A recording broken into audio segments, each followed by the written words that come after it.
What's up guys, it's DarkArmedDuelist and today doing a Swordsoul deck profile. So I'm really excited to do this one for you guys because Swordsoul is one of my favorite decks to play because it summons out all sorts of amazing synchro monsters to help you go in for game.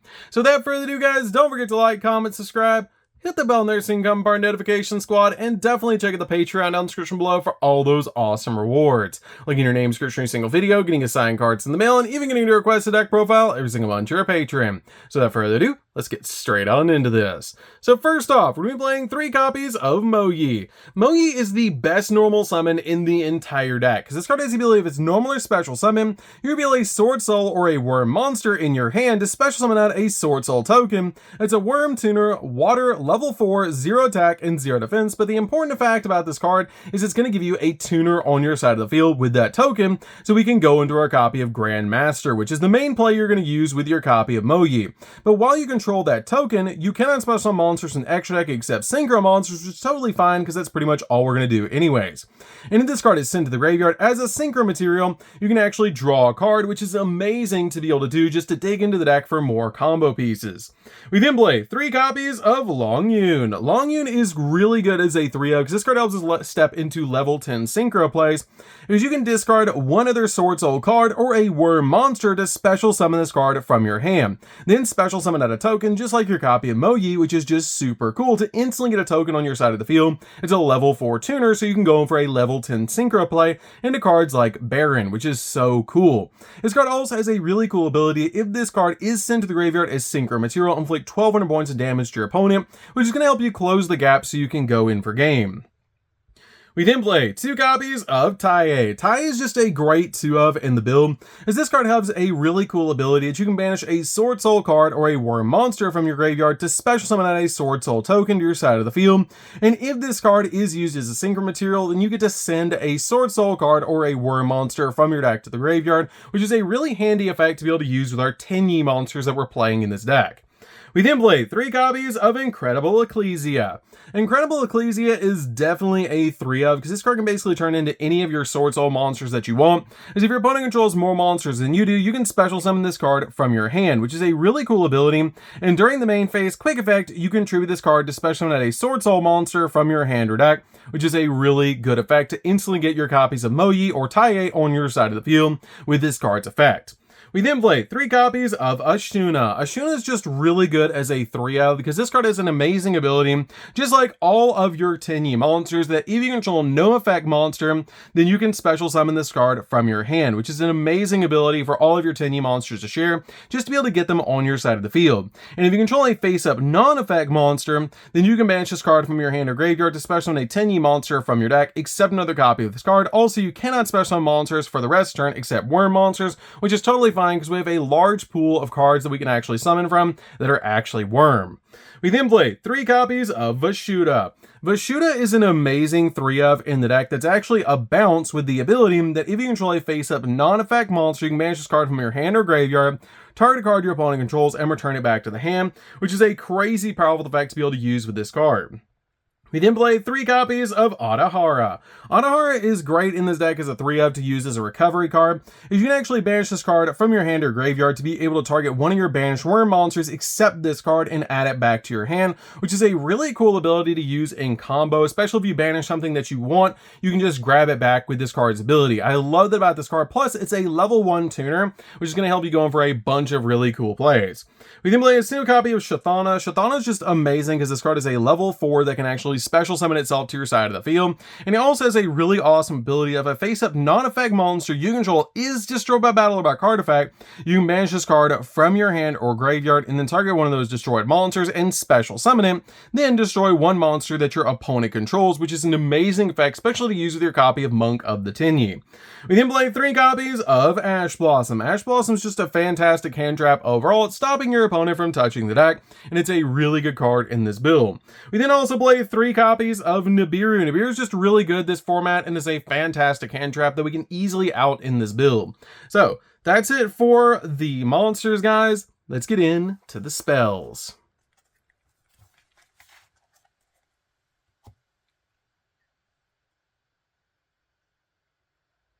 So for the spells, we're going to start with a single copy of Swordsoul Sacred Summit.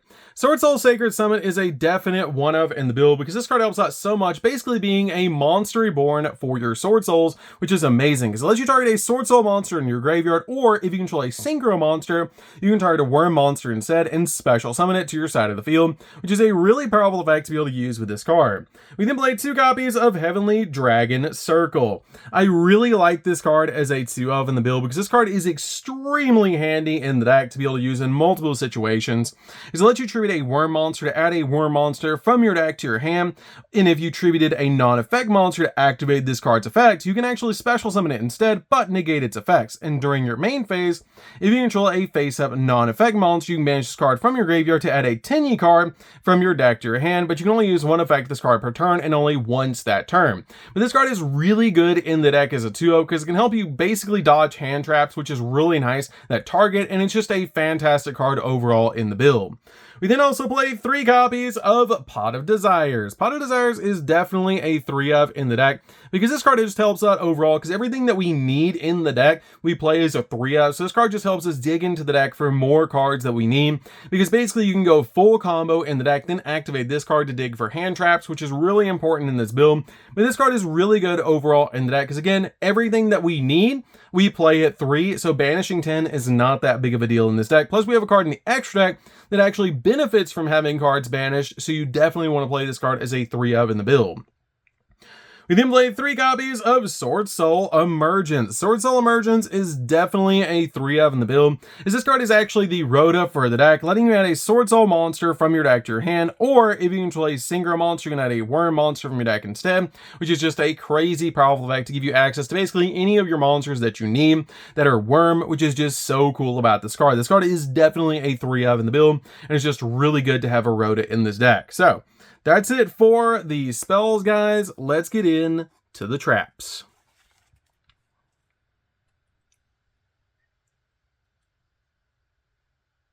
So for the traps, we're going to start with a single copy of Swordsoul Blackout. Blackout is basically like Icarus Attack.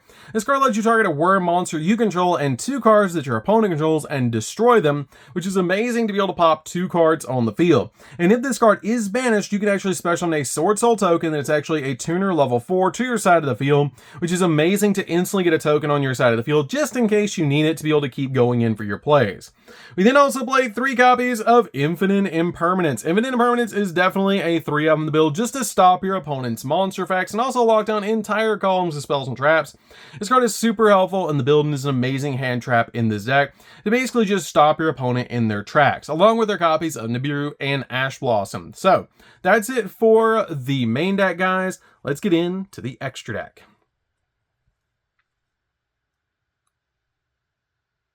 So for the extra deck, guys, we're going to start off with 2 copies of Grandmaster. Grandmaster is an amazing walking negate that on summon actually gives us a search, which is so cool, as if this card is synchro summon, you can add to your hand or banish a Swordsoul card from your deck to your hand, and it has the ability to quick effect once per turn, banish a Swordsoul card or a Worm monster from your hand or deck, or hand or graveyard, excuse me, and then target one other effect monster on the field and negate its effects until the end of the turn, which is a really powerful effect to basically be a walking effect veiler that'll let you target one other effect monster on the field and just negate its effects by just banishing one of your Worm monsters from your hand or your graveyard, which is so cool about this card. We then play a single copy of the Supreme Sovereign. This card I was mentioning that actually gets extremely big. We have banished cards, which is why Pot of Desires is so important in this deck, that for each card that's banished, this card gains 100 attack and defense points, and any monster your opponent control loses 100 attack and defense points. So by activating a Pot of Desires, is going to make this card go to 4,000 and make your opponent's monsters go down by 1,000. So this card is going to be massive. It also combines really well with our copy of our Swordsoul Blackout, because if this card would be destroyed by a card effect, you banish one card from your grave instead, and if a card is banished, then you can actually banish a card from each of your opponent's field and graveyard, which is a really powerful effect. We then play a single copy of the Sinister Sovereign. This card is really good to do burn damage and also spot remove cards off the field. And if you synchro summon another worm monster while this card is on the field, you get to draw a card. And if your opponent special summons a monster, then you can banish one of those monsters. And if you do, inflict 1200 points of damage to your opponent. And when your opponent activates a spell or trap card or effect, quick effect, you can banish that card. And if you do another 1200 points of damage to your opponent, which is really good just to do a bunch of burn damage to your opponent off this card's ability. We then play a single copy of Psychic End Punisher. Psychic End Punisher is really good and just basically takes games by surprise. This card is going to get huge and also spot removes cards off the field. I absolutely love this card. It's very easy to step into this card into this build. It's a really awesome card to be able to summon to your side of the field just to make a huge boss monster to OTK. We can play a single copy of Baron. Baron is just really good overall because this card is a walk-in gate and can pop cards on the field. One copy of Draco Berserker. Draco Berserker is amazing in the build overall because this card is a worm monster, and when your opponent activates a monster effect, you can quick effect banish it, and if this attacking card destroys an effect monster battle and sends it to the grave, this card gains attack equal destroy monster's original attack and also can make a second attack on a monster during the battle phase, which is just going to help you OTK even faster. You can play a single copy of Chao Fang. Chao Fang is really good in the deck overall as a one-of, just to have an additional boss monster. It's a level 9, plus it has crazy powerful effects to be able to use in this deck.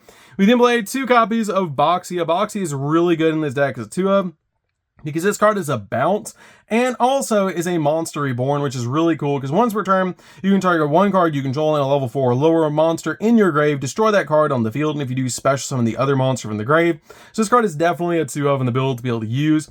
We then play a single copy of Yazi. Yazi is just really good because this card is a pop and a great combo piece in the deck. This card is just really good overall. The only thing I've considered changing about this build is if you want to play Adamancipator or Dragite, because I'm not playing that card in the build, you can drop the copy of Psychic End Punisher, but I really found in playtesting the Psychic End Punisher was a little bit better than the copy of Dragite. Having the spell trap negate is fine, but having the copy of Baron on the field is usually enough with the copy of the Grandmaster, and I really liked having this card to OTK. We then play a single copy of Shaman. Shaman is just a great card to be able to summon to our side of the field, and it helps us bring monsters to our side of the field, so this card is definitely a one-of. And then finally I play 3 copies of Monk. Monk is just really good overall as a 3-of because we can link our 10E monsters away to make this card, and they still go off, which is really cool. Plus we control a non-effect monster on our side of the field, which is extremely helpful in this deck. So that's it for the deck, guys. I hope you enjoyed. This deck is super fun to be able to play. If you guys would like to play this deck, definitely give it a try because Swordsoul is an amazing deck to play. It's still a really powerful deck to be able to play, and I absolutely love the synchro plays you can pull off in this build. It has some of the most beautiful artwork in the entire game, in my opinion, and it's a really awesome synchro deck. So that's going to do it for this one, guys. Don't forget to like, comment, subscribe, hit the bell next to come part notification squad, and we'll see you guys in the next video. See you later, guys.